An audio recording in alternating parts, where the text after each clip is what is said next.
Okay, well, thank you so much for joining me here at Carolina Rebellion. How are you enjoying the morning, afternoon so far?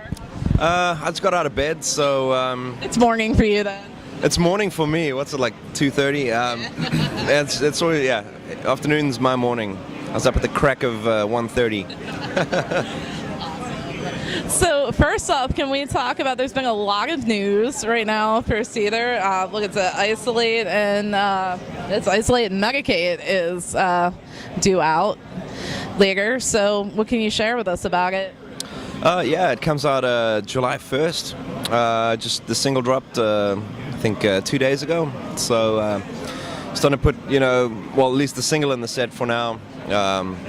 We don't want to really play too much new stuff, because it'll be on YouTube in a heartbeat. So we're slowly starting to sort of trickle little tidbits and whatnot out.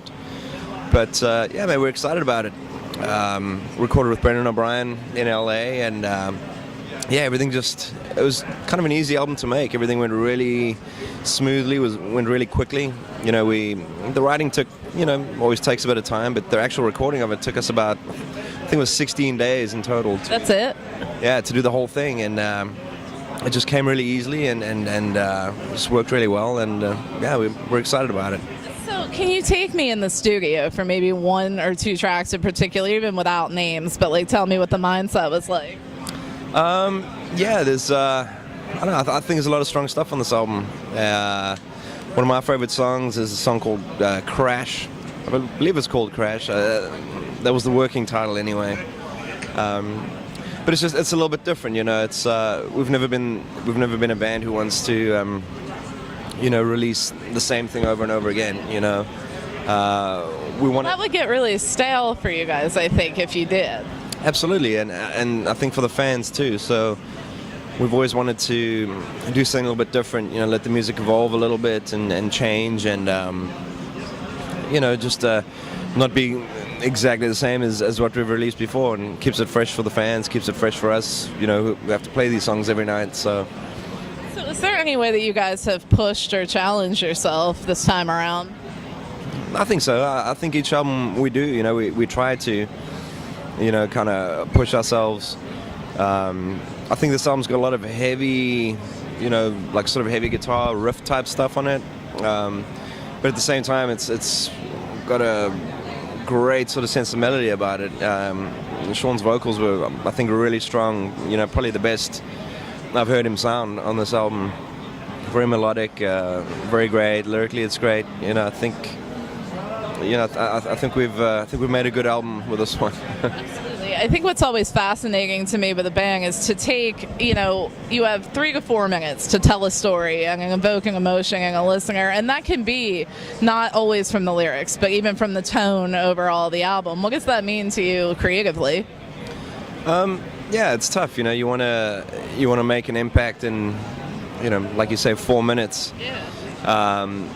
So I think it's important to, grab people's attention, and I think it's important not to, waffle too much. You don't want any, I guess, kind of dead time or dead space in the song, and that's part of the, the pre-production stuff for an album.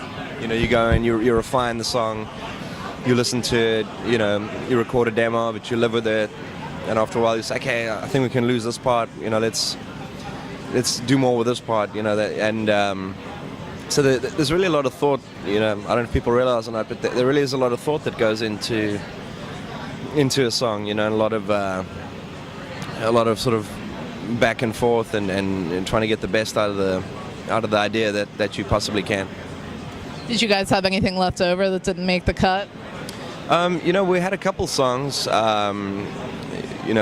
just wanted to, release a 10-song album.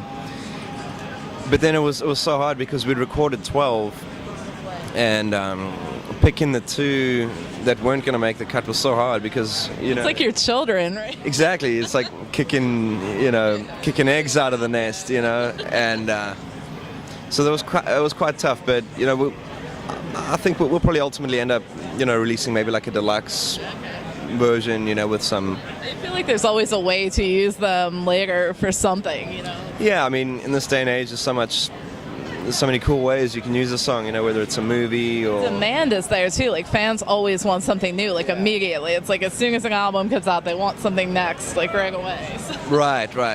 But video games are great, for songs, or movies. I don't know, some sports show. I don't know. There's a lot of different things we can use your songs for. European releases. So it's good to have one or two in the bag, just for that kind of stuff. Absolutely. So can we talk a little bit about the irony of Seether covering Seether and the radio play? It's everywhere. Like, it's everywhere now. And I'm like, the first time I was like, what? They did it? What? We've been toying with the idea of that for a while, because that's actually where finally. That's where we got our name. From that song. We heard the song and we're like, wow, that's cool. It's kind of happy. Poppy type song. We just thought it was cool, and it was the one name we thought of that hadn't been taken. Everything's been taken. If you Google something, there's a band. Or there's a porn for it, so it's Rule 37. Yeah, exactly. So we wanted to call our band Anal Gangbang 7, and that was taken. Damn, really? That would have been ideal. But no, it's we've been talking about doing it for a while. If nothing else, just doing it, live, at the shows and stuff.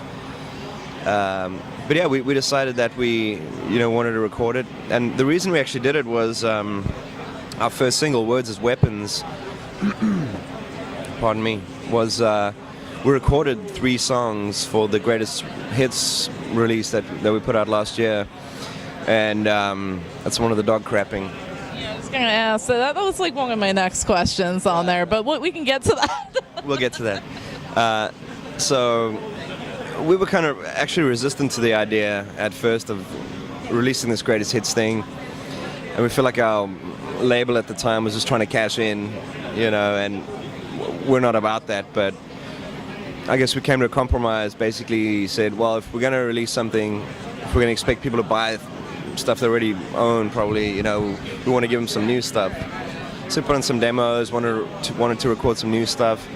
So we recorded 3 new songs with Brendan O'Brien, and one of which was Words as Weapons. But, we enjoyed the song so much, we didn't want to essentially throw it away, on the greatest hits. Lyrically, it's great. Like, it really has just a good message behind. Like, I really like it. Thank you. Yeah, no, it's we all loved the song, and loved it so much, in fact, that we decided to keep it back and put it on the new album. And funny enough, there it is, the first single. So we're glad we kept it back. We're the new label now, and they're really great, really behind us. So having that support, I think, now is so important, because so many labels, I don't think, give the artists the support that they need, especially with the way that the industry is now. So it's awesome to hear. Yeah, that's the thing. It's changed so much. Just in the last 14 whatever years. We've been signed and dealing with labels and stuff. It's changed so much, and I get it. I think a lot of labels are in trouble. And maybe don't have the financial backing to put behind bands. But we're happy to say that we're in a good place now, and Concord's been really good to us so far, and really supportive, overly supportive, and it's great. Feels good. Awesome. So you guys have Rise Above Fest coming up soon too, right? That's like next week, is it, or 2 weeks from now? Yeah, I think it's next week. Forget the exact date. But yeah, Rise Above. Did you? I don't know. I just get on the bus at night and wake up in the right spot. But yeah, Rise Above Fest, this is our second one. Our goal is to make it an annual event, and we had to miss last year due to some politics and stuff with the venues and whatnot. But we'd like to make it an annual thing now, and it's good. It's like people are really excited about it. Yeah, the response has been great. Ticket sales have been really good. A lot of friends, jumped on board. The Avenged Sevenfold guys, Blackstone Cherry. Everyone's been really good. Happy to come play. Happy to donate stuff. For the charities, and for raffles and auctions and that kind of stuff. And it's a good cause. It's if we can raise some awareness, as to, suicide prevention, or at least let people know that, there are places they can turn and people they can talk to, if those kind of things ever come their way. So I think it needs to be spoken about. It needs to be. So many people seem so lost, like they feel like they really don't have anybody to turn to in situations like that. So it's a wonderful thing that you guys are putting that together. Thank you. Yeah, and it's near and dear to our hearts. We've lost Sean's brother, obviously, to suicide, and I read a thing. It's one of the leading, I guess, killers of teenagers and young adults in the States. It just seems wrong. It shouldn't be like that. I don't know what's going on, but yeah, it's bad. You're absolutely right. No, it's a very, very good thing that you guys have put that together. So after Carolina, I know you guys have Rise Above Fest. You'll be out at Rock on the Range too, right? Yeah. That's awesome. What else is in store? Obviously, you're hitting the festival circuit pretty hard. So. Yeah, we're it's kind of a bit of a mixed tour, doing a lot of festival stuff, and then we're on tour on shows with Blackstone Cherry as well. So that's been really good. We've been selling out everywhere pretty much, and it's been a good tour. When this is done, we're going to take a short break, and by short I mean like a week. You've earned it. Right. And then we're off to Europe. So we're going to go to Europe, and then we come back and got a couple more shows stateside, and then we're trying to figure out what we're going to do the rest of the year. I don't know, put a package together, or maybe jump onto a bigger tour or something. We're kind of tossing around ideas right now, so we're not exactly sure what it is that we're going to be doing later on in the year, but all we know is that we'll definitely be out. We'll definitely be touring. I'd say if it's any less than for the next 2 years, I'd be surprised. So yeah, we'll be out and about for a while. Road warriors.